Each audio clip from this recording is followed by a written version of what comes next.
We here at Educemi helped in fulfilling the dreams of our 51 UPSC 2020 toppers. If you too have a dream of cracking the UPSC exam, then subscribe to our YouTube channel and stay up to date with the exam preparation. तैयारी आपकी, जिम्मेदारी हमारी.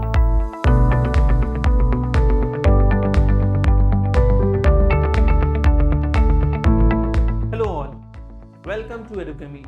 Myself Rahul, and today in this video we will be talking about UPSC detail application form.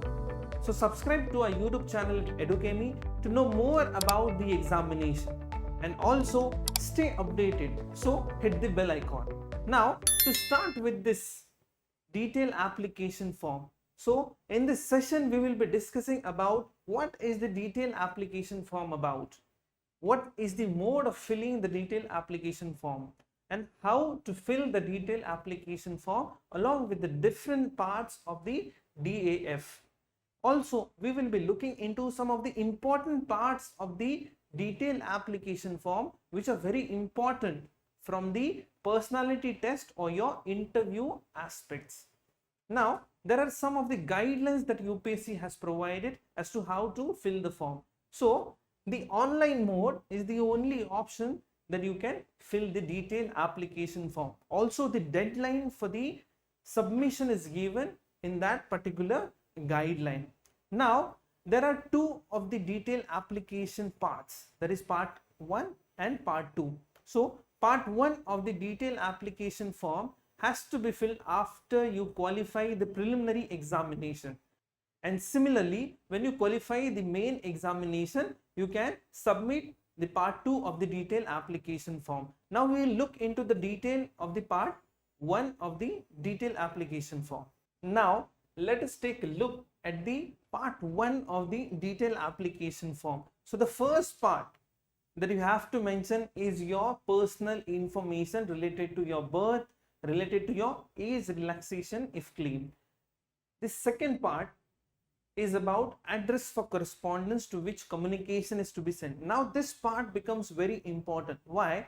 Because if something very significant is mentioned in your address, for example, if your address has a nearby location to a historical, a geographical place, it may be one of the key important points where a question in the interview section can be asked. Now the third part is about the gender, the fourth is about your marital status, then citizenship and nationality, then your mother tongue, place of birth. Eighth part becomes very important, the section of community. Now here the candidates who belong to different categories, OBCs, SC, ST, EWS, have to carry the documents beforehand with them. So they have to be ready with the caste certificate, and in that also the different dimensions which are given in the notification has to be present in the document. For example, the certificate number, the date of issue, the designation of issuing authority, the full address of issuing authority, name of the caste as mentioned in the community certificate, and name of the issuing state. So yes, this has to be beforehand ready with you before submitting the detailed application form. Now the ninth part talks about the documents which has to be present with the person or the candidate with some benchmark disability. Now the 10th part or the 10th section talks about your choice of the center for examination. Now the 11th part talks about the different states which are exempted from the appearing in Indian language for paper A. Also, you have to choose one of the language for the paper A section. Then the B part talks about your optional subject. So optional subject is very important from your main examination perspective and also from your interview perspective.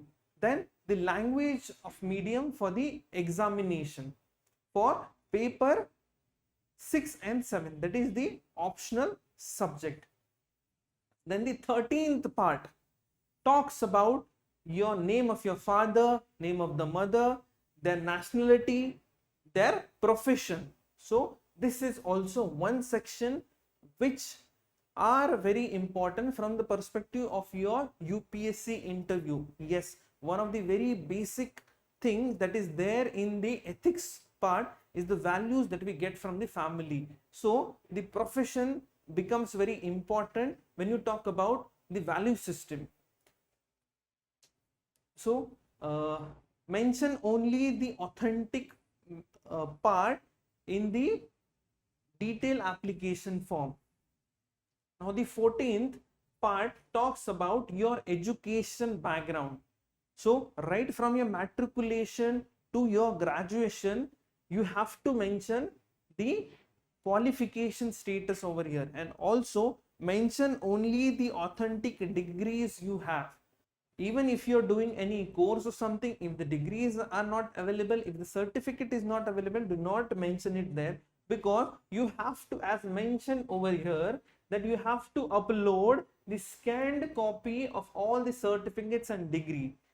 And this part becomes very important when you write about the subjects and the your name of the institution or college, because these are some of the trigger parts from where the various questions in the interview section are generated. Now the 15th part talks about, have you ever been employed? So the first part, if you're employed in a government sector. Second part talks about if you're employed in a private sector, that is your temporary, permanent, ad hoc basis, the time period, name of the employer or the organization. Many of the questions in the interview are generated from this section as to why did you leave your job? What was the necessity of leaving the job, and how did you shift from that job to the preparation of UPSC? So you have to be prepared on certain questions along with this. Then you have in the 16th part and the 17th part regarding your previous attempts in the UPSC examination. So mention all the authentic information only in this detailed application form. So the 18th part talks about how many times have you appeared in the preliminary examination before. The 19th part talks about if you are already allocated a service through the UPSC Civil Services examination. So this becomes important if you're already allocated. So as already told, in the similar way as above, this can be the trigger points for your interview perspective. The 20th part talks about the fee payment detail, and the 22nd part talks about the list of various scanned documents that a candidate has to submit. So it is the date of birth certificate, the scanned copy of graduation certificate, the copy of selected photo ID proof. So these are some of the documents you have to provide, and many important information that you have to submit. And also take care while filling up the form that if you are adding that information in the detailed application form, that are some of the very important trigger points for your UPSC interview or the personality test. Now let us look into the part 2 of the detailed application form. Now some of the information that you have to submit in the detailed application form has already been added in the detailed application form part 1. So they are already there in this part. So you just have to add a little more information in the part 2. So as mother tongue, your place of birth, so your personal information, the information related to your family, the information related to your income. So these parts are already mentioned in the part 1. Also education qualification till the graduation level have already been added. You have to add the higher education qualification over here, commencing with the post graduation or equivalent examination. So this is something we have to add to our part 2 detailed application form. So be very careful in what you are writing. If your course is completed and if you have the proper certification or the proper degree of that particular course, then only you should mention this. So authenticity is very important when you fill in such kind of form, because these are some of the information from where the triggers are there for your UPSC personality test questions.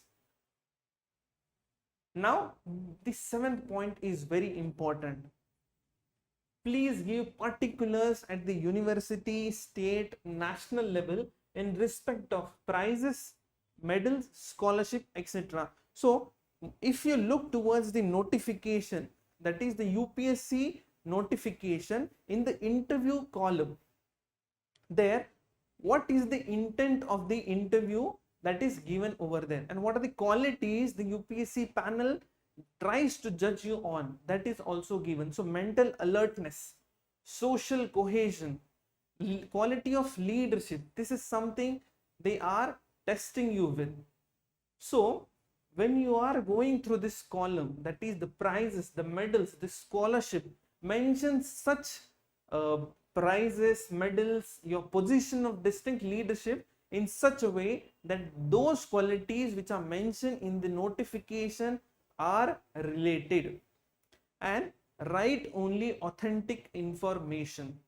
Yeah, when you come to the prizes, medals and scholarship, mention if you are a winner, if you are a runner-up, or if you have gotten a consolation prize.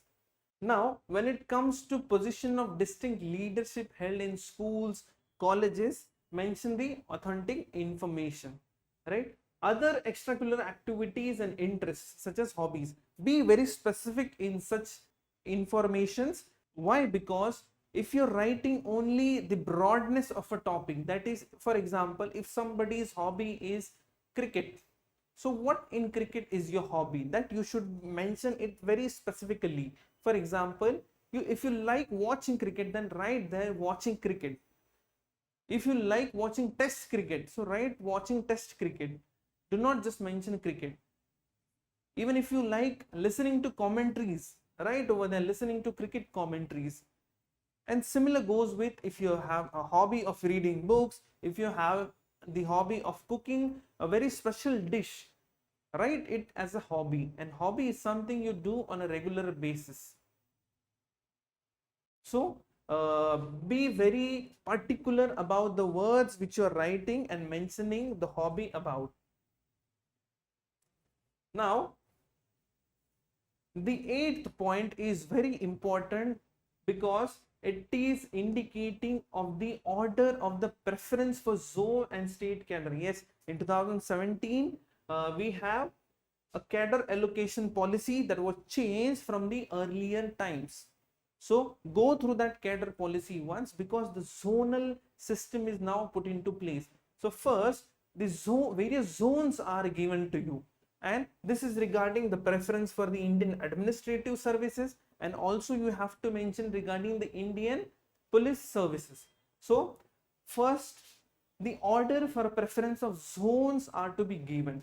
For example, if you choose zone 3 as your order of preference, so zone 3 will be the first zone, then zone 4 is your next order of preference. So zone 4 will be your second order of preference, then zone 5, zone 1, zone 2, anything. So your order of preference of zones can be anything with respect to your preference.